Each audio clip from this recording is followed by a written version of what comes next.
pagkatao, gusto nga ko daw ton.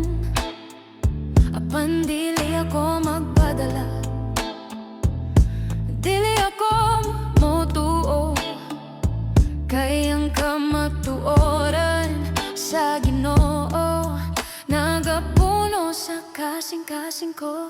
Dili ako mosugot sa mga pulong na dili angay, mga panghimara o mga bakak, mga ngalan nga dili tinuod.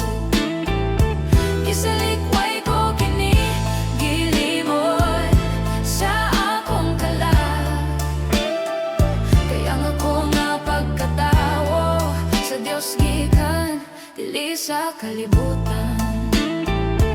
Ginggalanan ako nga inutil, walay bili, walay paglaom, kisulayan paglubong sa kangit nitug sa kahadlok. Apan ang Ginoo nagabayaw, nagapagawa sa akong tingog, sa pagdeklara sa kamaturan nga sa Dios ako pinangga.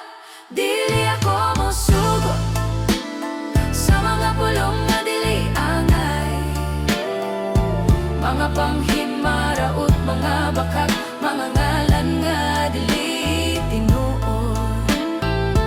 Gisalikway ko kini gilimod sa akong kalag, kaya nga ko nga pagkatao sa Dios gikan, dili sa kalibutan.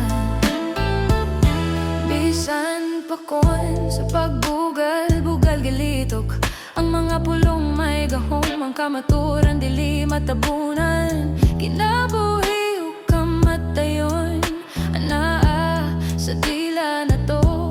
Apan pilian ko ang kinabuhi nga gikan sa gugma ni Kristo.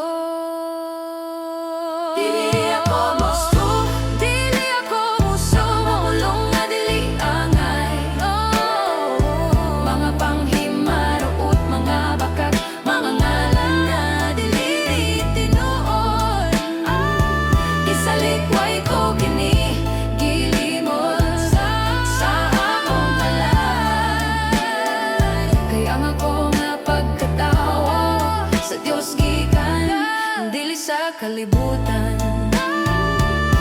Dili ako masugot sa pagkatao, mga panghimara ut mga bakak, mga ngalan nga dili tinuod. Isalikway ko kini gilimod sa akong kalag, kaya nga ko nga pagkatao sa Dios gikan, dili sa kalibutan.